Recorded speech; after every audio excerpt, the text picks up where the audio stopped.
We're running again. Right, so I'm talking to you about Bateson and his concern with epistemological error. Right. And I needed that pause because of the epistemological error making going on up here. An epistemological error for Bateson is where the words that we use to represent something or to describe something is not accurate. Because, well, not as accurate as it could be, or describes things working as a process, describes things working in a way that they do not work. Okay?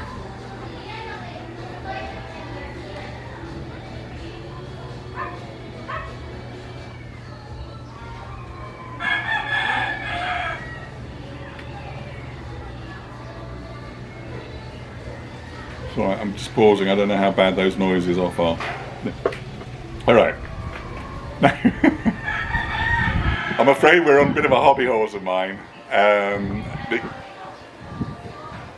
because management, the discipline of management and the stuff that gets taught in business schools is absolutely full to the brim, metaphorically speaking, of epistemological error. Okay. Why do I say that? Well, look, Bateson would point at one of the fundamental words, management, and say, there's no such thing. It simply is not there. It's a construct, and it gets constructed in many, many different ways. And it gets used in many, many different ways. Okay? I'm going to have to go a minute.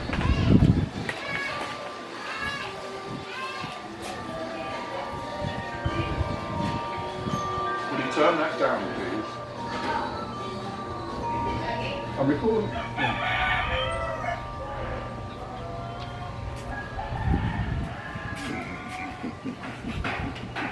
Look. So. Yeah.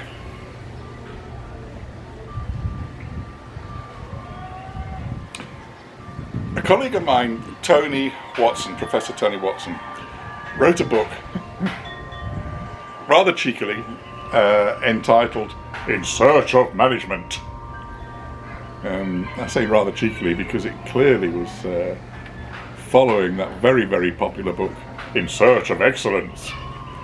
Anyway, Tony devotes a good chapter or more, quite a lot of words, pages, to a discussion of management, a term in search of itself. Sounds terribly impressive, doesn't it? Tony, there's no such thing. only an academic is going to get worried about management, what it is, where it comes from, the epistemology of it. The rest of us are just trying to cope. Yeah, we're just trying to cope. We're just trying to go on living within the. This is going to represent it, isn't it? Living in the working environment that we're doing. We are processing. We are thinking. We are living. We are alive. Whatever that means. But we're living. We're ongoing. So Bateson wants us to be concerned that we engage in processing, and stop using these nominalizations, these big. No, sorry, John. Sorry. You didn't say that, did he? You didn't say that. Bateson would have been concerned that we do not reason and take action based upon these false representations of how things are. Now, some people, some consultants and some academics, Tony,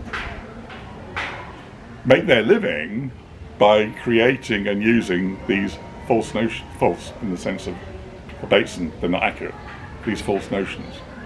One of them I'm going to have to deal with is knowledge as opposed to knowing. And the interesting thing for me in that arena, as well as in the arena of strategy, is that the commercial interests of consultants who need to develop these labels, develop these names, and then sell their services having sold the name, so to speak, interpreting and applying these false concepts. But what Bateson's concerned about is that we see things as they are and as they should be. We look at them more accurately and engage in the process of things going on. Now, what do I mean by that? What's some examples? I've mentioned management, but I'm not going to use that because it's just too big, too pervasive, and for some people too frightening. Let's think about skillfully, and skillful. I'm teetering on the edge of competence and having a go. Well, no, let's go for it. Okay, let's go. Competence. Okay. Skill and competence are abstractions. They're not things in the world. Although the management jargon, the recruitment literature, adverts, my old profession, human resource development, is full of the wretched things. And yet they are false. They're not real things in the world. Bateson was concerned about is that we would be looking at how people are doing things, and we could recognize an idea of elegance, things done with economy, and things done with efficiency, things done with efficacy. Now, I know I'm using big words, but notice things are done elegantly. Things are done competently. Things seem to be finished or accomplished easily. Now,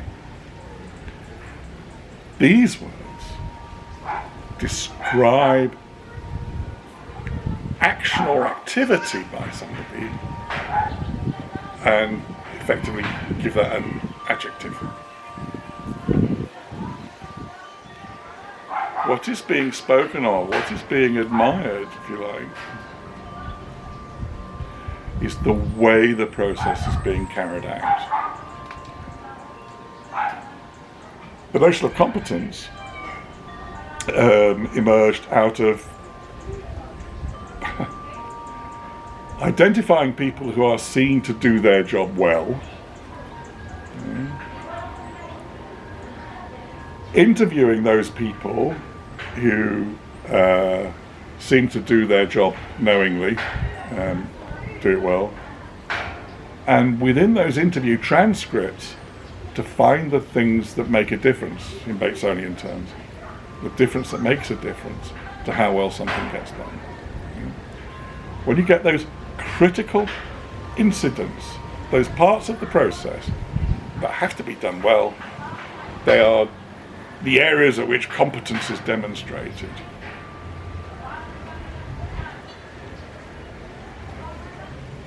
Now, I don't know exactly what people do. What we can do is we can find those critical incidents, and then we can ask people, what do you do if you're faced with this incident? And if their answers are similar to the answers that I got from my research subjects, then they must be competent.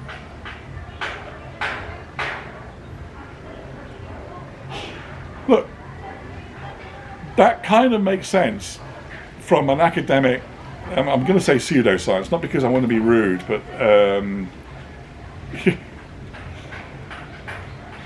the description of that research process seems science-like, it seems scientific. That description of the research process seems science-like, seems scientific. But the outcome is this weird thing of competence. Or maybe capability.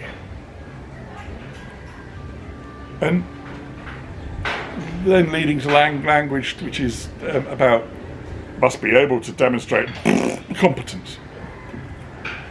Capable of. How do you know if somebody's done that? Well, they tell you.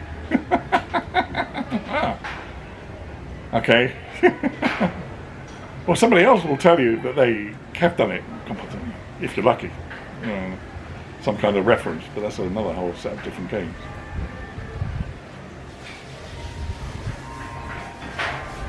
So, we need to be able to look at or understand an organisation,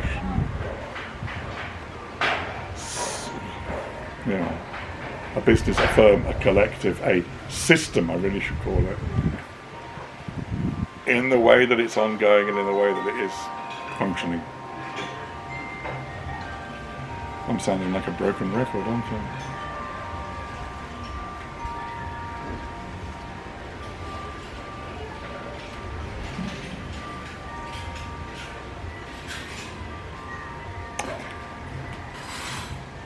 An area that has hit strategy and strategic thinking quite hard, or as an alternative perspective,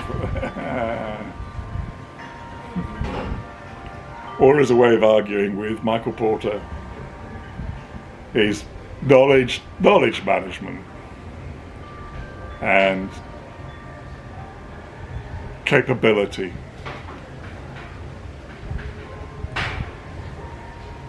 Let's talk about that for a moment or two, or probably about 15 minutes, with a Bateson kind of sitting here and giving us a commentary on some of the highlights of that stuff. So, let's start off. One of the books which was really, really impactful and influential on my thinking, the thinking of my dear colleague and Dean of the Business School at that time, Peter Franklin, influenced us both and caused us to think very carefully about what we were doing in our strategy work and our work together, was Hamill and Prahalad's book, Competing for the Future. This book was, well, in the way that it hit Peter and I, really radical. And what the argument was that the strategy literature before then was very much, as I started way back at the beginning in the start of part one, about products and about markets and about positioning. And business competition was very much about product competition within a industry or marketplace. I say because these are very loose and difficult terms to be precise with, whatever they mean, one of the issues in strategy. Hamill and Prahalad argued really very, very cutely, allegedly from the study of Japanese businesses, that is no longer a good or useful way of thinking about businesses, what they're doing, and how you might make them grow and develop. They made the argument that the competition is really at the level of resources, finding and developing processes which are better than your competitors. And because of your process advantages, because of your resource advantages, you are able to achieve or deliver intermediate product, that's part finished, final product. You're able to develop intermediate product at a price position that your competitors cannot. And at that point, and this is crazy in Porter's terms, at that point you can sell your intermediate product to your competitors. Now, provided that intermediate product is key in the end product, provided that intermediate product is, what am I trying to say? Valuable in the sense that you make enough money out of making it, you can do two things. You can sell virtually your product by selling this key intermediate product. So you preserve your own brand, you've got your own brand, within it is this boink boink, and the classic example is the print engine in a photocopier. That's the one in the literature. It tells you how old the literature is.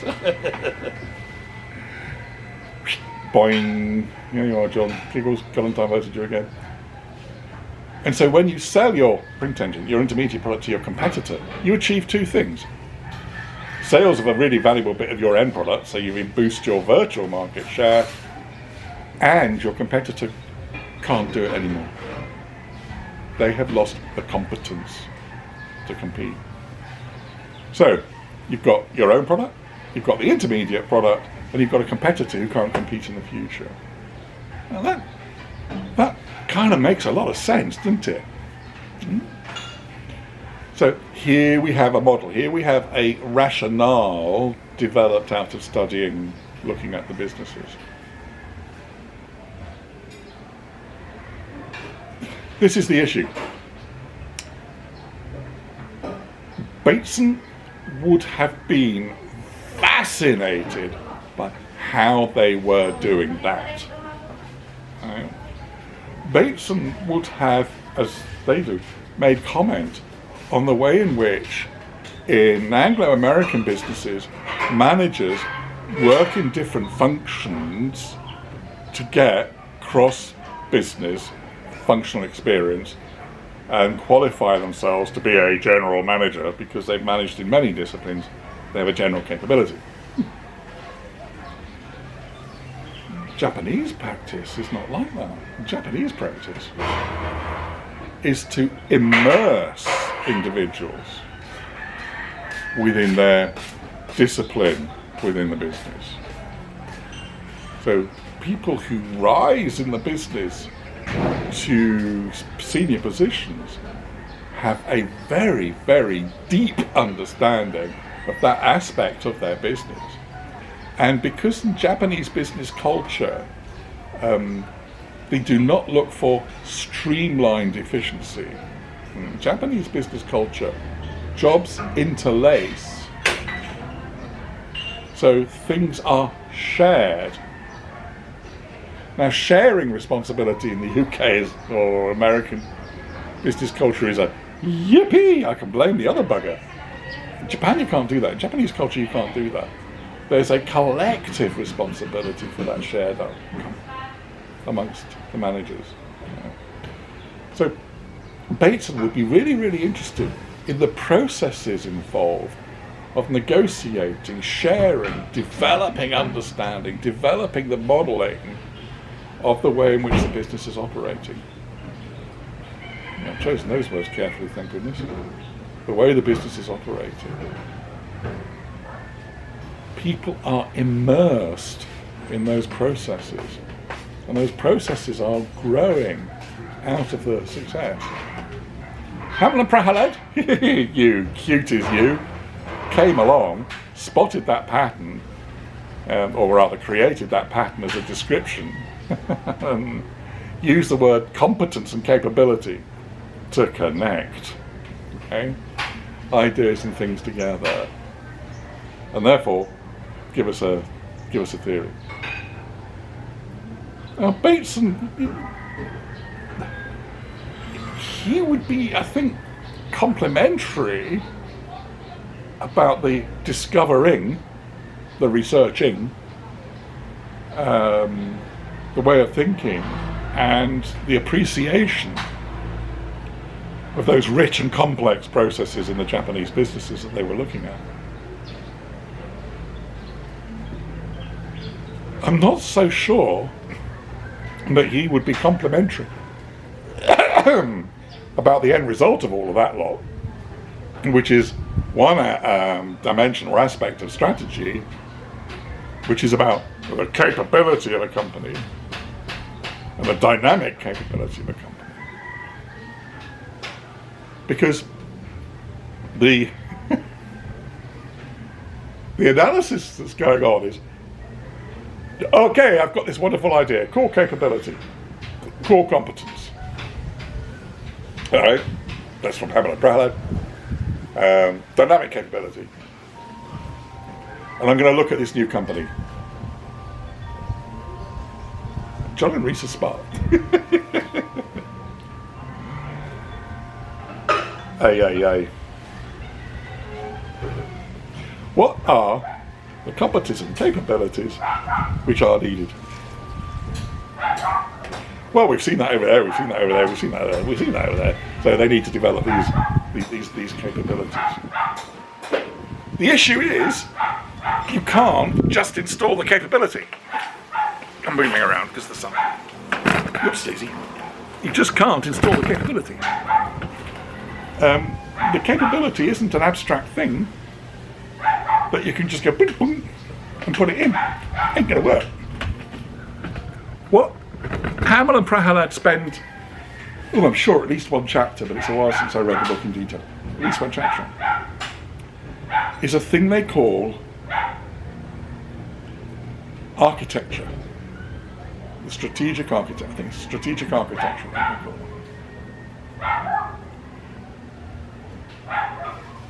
They don't ever, at least in a way that I can recognise, explain what this strategic architecture is. They just speak of it as being necessary to grow and to develop competences and capabilities. Sorry, I'm not comfortable. This was really professionally done. I would be editing this out. Yes, that's better. To develop the strategic architecture, to develop the competences and the capabilities within an organisation. They don't ever, in a way that I could recognise, sorry I'm repeating myself, clearly talk about what it is. And I'm wondering whether that's because they couldn't ever find it. The words, the language that they were using and focusing on, the model, had an epistemological error in it, which is once they were focused and settled on the core competences, which give advantage in competing for the future, they missed the boat. They started to focus on these things that don't exist, the epistemological error, and lost the plot in terms of how these things came into being. How these things that they've articulated came into being is rare about the strategic architecture and requires a real deep understanding of how those businesses are operating, how things are working, the culture of Japanese enterprise,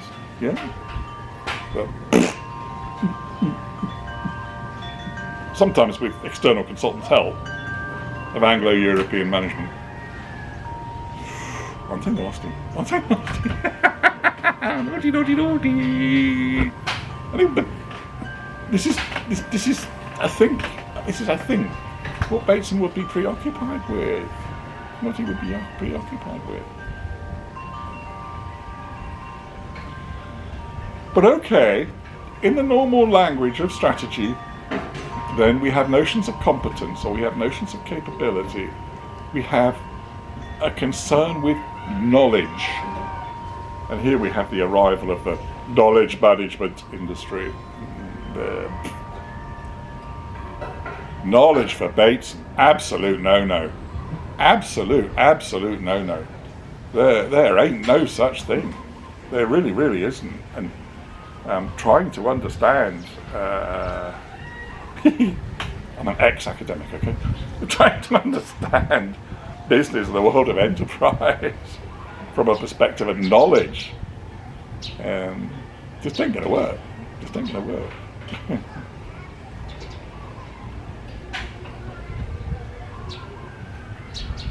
Why? Well, there's a very big literature around what knowledge is. And it goes from one end, canonical knowledge which is written down and taken as I'm going to call it a canon. This is an absolute truth. Like what it says in the Bible, this is it. Through to a kind of very casual or informal knowledge of how to ride a bike. Or even the examples which are used in asking people to explore the nature of knowledge are, tell me, share your knowledge of how you walk. Okay. Well, the literature, just trying to organise my thoughts carefully. The literature has a discussion, very academic-y, about the notions of knowledge. Let's park that because it's somewhat irrelevant. Then we come to ideas of Polanyi, P-O-L-A-N-Y-I, Polanyi. I can't see it, I can't remember, but anyway. What's important is he differentiates between explicit knowledge and tacit knowledge. For him, explicit knowledge can be represented in words. So it can be written, or it can be said, it can be explored. Bateson would have an argument with that, but never mind. And so that can be represented. Tacit knowledge is to do with our ways of being in the world, our ways of moving, usually is the examples given, engaging, talking with, perceiving, perception. They cannot be explained. For some people, they are embodied, or embodied in them. Not sure which way around it is. In muscle memory, they are embodied. You know, they're things that we do, but we can't explain. One of the games that I would play sometimes with students is, I want you to raise your right hand, please. Now, please tell me, how did you do that? Their answers are intriguing because their answers are using explicit descriptions of outcome, not the know-how of doing it. What do I mean by that? Well, I just lift my arm up. No, I'm asking you how you lifted your arm up. Oh, well, I've got muscles, yeah? So I tighten the muscles. Yeah, okay, I'll buy that. How did you tighten the muscles? What? How did you identify the muscles you needed to use? How did you identify what you needed to do to tighten those muscles? How did you tighten those muscles? Well, most of that's just implicit, isn't it? It's known in the body. So here's a question. In an organisation, in your organisation, maybe as I was in the business school, what tacit knowledge is known in the body corporate, so to speak? What are the unknown, undescribed processes which are essential for accomplishment of stuff and can't be spoken of or are not spoken of? When we try and speak of them, we use words and